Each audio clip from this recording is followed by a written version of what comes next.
Hello everyone, welcome back to this video. तर friends, आजच्या या व्हिडिओमध्ये आपण प्रेझेंट परफेक्ट कंटिन्युअस टेन्स म्हणजेच पूर्ण चालू वर्तमान काळातील इंट्रोगेटिव्ह सेंटेन्सेस बघणार आहोत। तर प्रश्न हे दोन प्रकारचे असतात, एक एस नो टाईप क्वेश्चन आणि एक WH क्वेश्चन। आता एस नो टाईप क्वेश्चन यांना व्हर्बल क्वेश्चन असे सुद्धा म्हणतात। तर एस नो टाईप क्वेश्चन म्हणजेच काय की हो किंवा नाही स्वरूपाचे प्रश्न, म्हणजे अशी प्रश्न की ज्यांची उत्तरे आपण हो किंवा नाही अशा स्वरूपात देत असतो। तर आजच्या व्हिडिओमध्ये आपण अशाच प्रकारचे प्रश्न इंग्रजीमध्ये कसे तयार केले जातात ते बघणार आहोत। तेव्हा संपूर्ण व्हिडिओ स्किप न करता नक्की बघा आणि जर तुम्ही या चॅनलवर नवीन असाल तर चॅनलला सबस्क्राईब देखील करा आणि बेल आयकॉनचे बटन देखील क्लिक करा, म्हणजे माझ्या नवनवीन येणाऱ्या सर्व व्हिडिओचे नोटिफिकेशन तुम्हाला लगेचच मिळेल। तर आता इथे बघा, मी काही पूर्ण चालू वर्तमान काळातील प्रश्न लिहिलेले आहेत एस नो टाईपची। आता याचे इंग्रजीमध्ये ट्रान्सलेशन कसे करायचे त्याची रचना आधी आपण बघणार आहोत। तर सर्वात आधी बघा, इथे हॅव किंवा हॅज या सहाय्यकारी क्रियापदाने अशा प्रश्नांची सुरुवात होत असते। कोणत्याही प्रकारचे एस नो टाईप प्रश्न असले म्हणजे त्याची सुरुवात ही सहाय्यकारी क्रियापदानेच होत असते, हे लक्षात ठेवायचं। मग आता इथे वर्तमान काळ असल्यामुळे आपण सहाय्यकारी क्रियापद म्हणून हॅव किंवा हॅज वापरणार आहोत। त्यानंतर आपण घेत असतो सब्जेक्ट म्हणजेच कर्ता, त्यानंतर आपण घेत असतो बीन आणि त्यानंतर आपण घेत असतो क्रियापदाचे पहिले रूप ING फॉर्म असलेले, म्हणजे क्रियापदाचे पहिले रूप आणि त्याला ING लावायचे असते। त्यानंतर घेत असतो ऑब्जेक्ट म्हणजेच कर्म, त्यानंतर आपण घेत असतो सिन्स किंवा फॉर, ह्या प्रेपोजिशनचा वापर आपण करत असतो आणि त्यानंतर त्या प्रश्नाची काही वेळ दिलेली असेल ती नंतर लिहायची असते आणि शेवटी मग प्रश्नचिन्ह क्वेश्चन मार्क हे द्यायचं असते। आता ह्या वापरायचं का हॅज वापरायचं, तर हे आपण कर्ता बघून ठरवत असतो। म्हणजेच हे बघा, कर्ता जर आय, वी, यू, दे किंवा प्लुरल नेम असेल तर अशा वेळेला ह्याव हे सहाय्यकारी क्रियापद वापरले जाते। आणि जर कर्ता ही, शी, इट किंवा सिंग्युलर नेम असेल तर अशा वेळेला हॅज म्हणजेच हॅज बीन हे सहाय्यकारी क्रियापद वापरले जाते।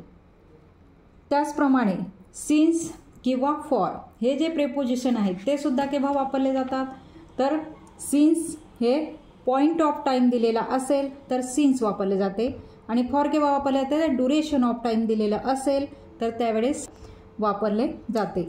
आणि डिटेलमध्ये सिन्स केव्हा वापरायचे आणि फॉर केव्हा वापरायचे हे डिटेलमध्ये मी मागच्या व्हिडिओमध्ये सांगितलेले आहे, तेव्हा ते सुद्धा व्हिडिओ तुम्ही नक्की बघा, त्याची लिंक मी डिस्क्रिप्शन बॉक्समध्ये देणारच आहे। तर इथे बघा, आता आपण सुरू करूया।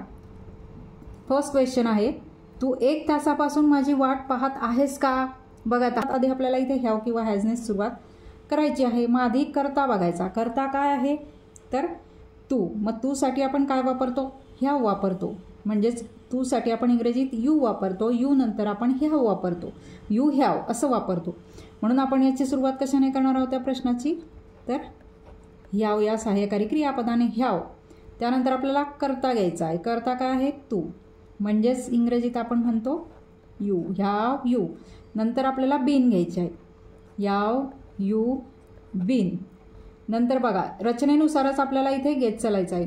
क्रियापद बघायचं, त्याला ING लावायचा। क्रियापद काय, वाट पाहत म्हणजे वाट पाहणे मूळ क्रियापद म्हणजेच वेट असा इंग्रजीत आपण शब्द वापरत असतो। मग वेटला ING लावलं म्हणजेच काय होईल, वेटिंग, म्हणजेच इथे काय लिहू आपण, waiting, WAITING, have you been waiting. आता नंतर ऑब्जेक्ट घ्यायचा, म्हणजेच कर्म काय आहे, कोणाची वाट पाहत आहे, तर माझी किंवा माझ्याकरता तू वाट पाहत आहेस का, म्हणून आपण इथे घेणार आहोत फॉर मी। आता हे फॉर जे आहे ते हे सिन्स किंवा फॉर इथलं नाही आहे प्रेपोजिशन, तर आपण हे कशाकरता घेतलं आहे की माझ्याकरता तू किंवा माझ्यासाठी तू वाट बघत आहेस का, त्याच्याकरता आपण हे फॉर इथे घेतलेलं आहे, हे लक्षात ठेवायचं। त्यानंतर सिन्स किंवा फॉर वापरायचं। मग आता आपण काय वापरणार आहोत, 1 तासापासून इथे दिलेलं आहे, म्हणून आपण इथे काय घेणार आहोत, फॉर ॲन आवर।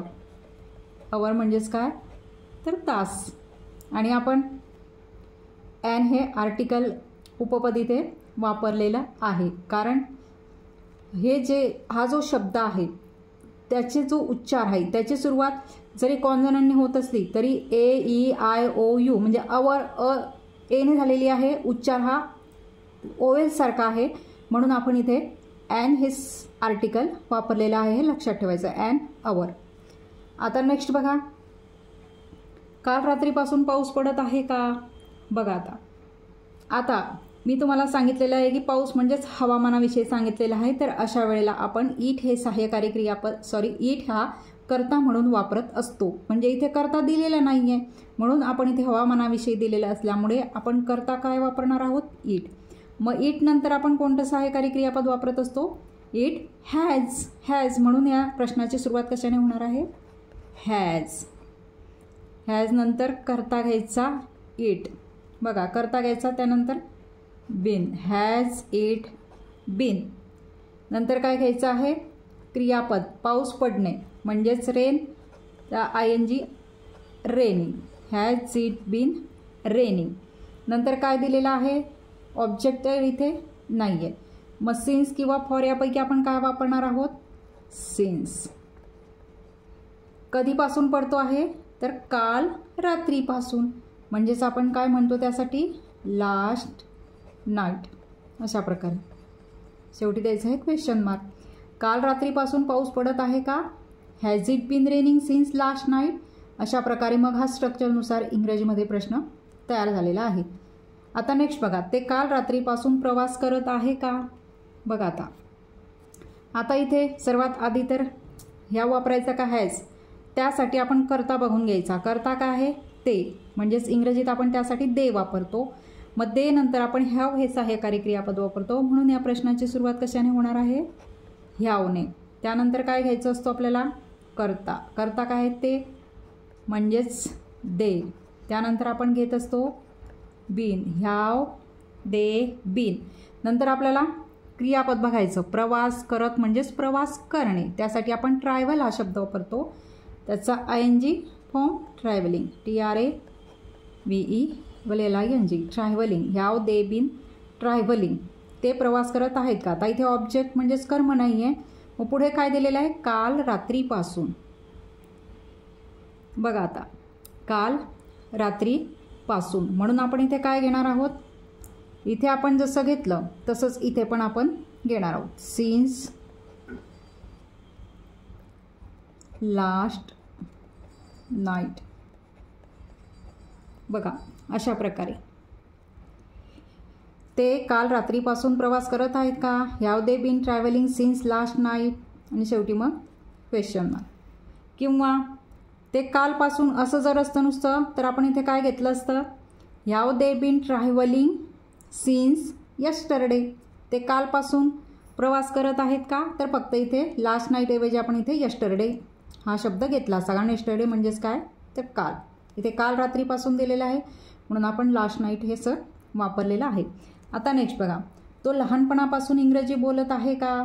बघा आता, एखादा मुलगा एकदम चांगल्या प्रकारे जर त्याला इंग्रजी बोलता येत असेल तर आपण लगेच प्रश्न करतो की तो लहानपणापासूनच मग इंग्रजी बोलत आहे का? एवढं चांगलं बोलतो तर. Has he been. नंतर क्रियापद पाहिलं आपण. क्रियापद आहे बोलत म्हणजेच बोलणे. त्याचा ING फॉर्म येणार आहे स्पीकिंग. मग काय बोलत आहे? तो ऑब्जेक्ट दिलेला आहे. इथे काय आहे? ऑब्जेक्ट इंग्रजी. म्हणून आपण इथे काय घेणार आहोत? Object English. Has he been speaking English. तो इंग्रजी बोलत आहे का? कधीपासून? तर लहानपणापासून. म्हणजेच आपण घेणार आहोत इथे सिन्स. लहानपणापासून म्हणजेच काय? चाइल्डहूड. CHILDHOOD. चाइल्डहूड म्हणजेच काय? लहानपणापासून. तो लहानपणापासून इंग्रजी बोलत आहे का? Has he been speaking English since childhood. अशा प्रकारे मग हा प्रश्न तयार झालेला आहे. आता नेक्स्ट बघा, ती सकाळपासून हे पुस्तक शोधत आहे का? हा प्रश्न दिलेला आहे. तर आता इथे कर्ता बघून घ्यायचा. कर्ता आहे ती म्हणजे शी. मग शी नंतर आपण हॅज वापरतो. शी हॅज. म्हणून या प्रश्नाची सुरुवात कशाने होणार आहे? हॅजने. म्हणून इथे काय घेणार आहोत? हॅज. नंतर कर्ता घ्यायचा ती. म्हणजेच आपण इंग्रजीत त्यासाठी शी वापरतो, तीसाठी. नंतर बीन. आणि आता क्रियापद बघायचं. शोधत म्हणजे शोधणे. त्यासाठी आपण काय इंग्रजीमध्ये शब्द वापरत असतो शोधण्यासाठी? तर सर्च. मग त्याचा ING फॉर्म घ्यायचा searching. SEARCHING searching. Searching. Has she been searching. आता इथे ऑब्जेक्ट पण दिलेला आहे. हे पुस्तक. कर्म दिलेले आहेत. काय शोधत आहे? तर हे पुस्तक. म्हणून आपण हे साठी काय वापरतो इंग्रजीमध्ये? धिस. आणि पुस्तकासाठी बुक हा शब्द वापरतो.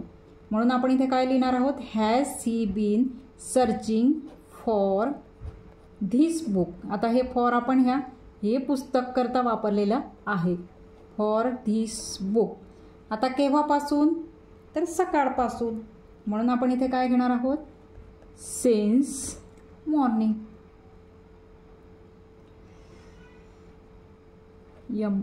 MRNING, सिन्स मॉर्निंग शेवटी द्यायचं आहे प्रश्नचिन्ह.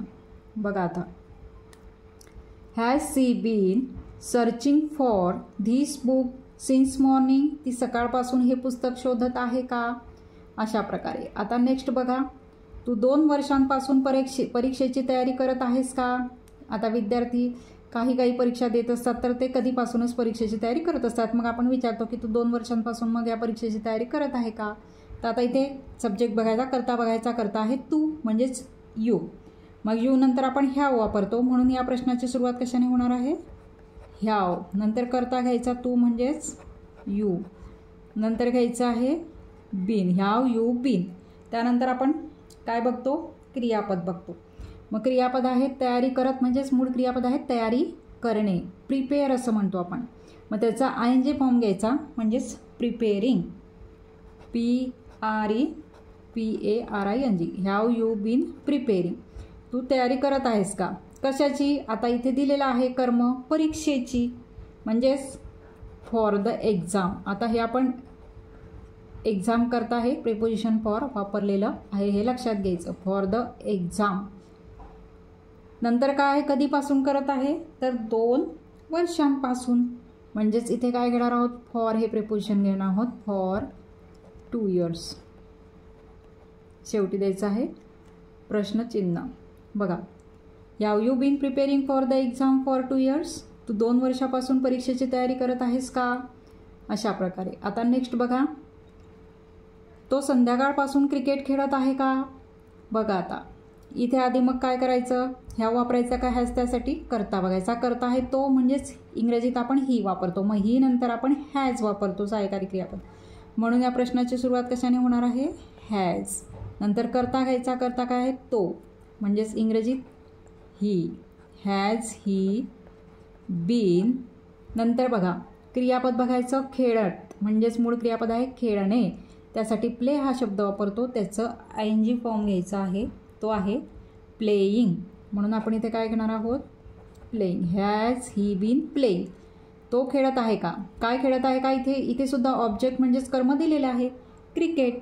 म्हणून आपण इथे काय वापरणार आहोत, मग क्रियापदाच्या ING रूप घेतल्यानंतर ऑब्जेक्ट घेणार आहोत म्हणजेच कर्म घेणार आहोत, has he been playing cricket.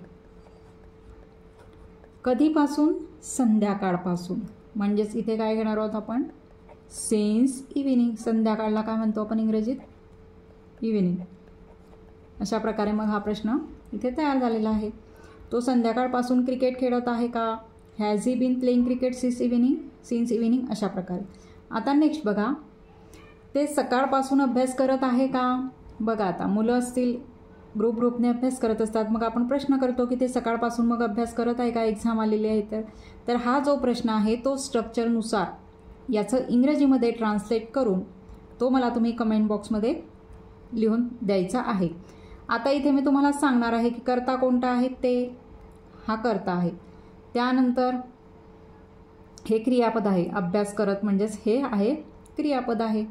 मग अशा प्रकारे तुम्ही स्ट्रक्चर बघायचं. लक्षात नाही आलं तर वरची जे सेंटेन्सेस मी तयार केलेली आहेत इंग्रजीत ट्रान्सलेट केलेली आहे ती बघायची आणि त्यानुसार मग इथे हे इंग्रजीमध्ये ट्रान्सलेशन या प्रश्नाचं तुम्ही करायचं आहे.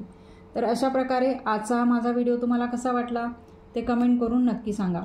आणि व्हिडिओ जर आवडला असेल तर व्हिडिओला लाईक करा, शेअर करा आणि जर तुम्ही या चॅनलवर नवीन असाल तर चॅनलला सबस्क्राईब देखील करा. थँक्यू.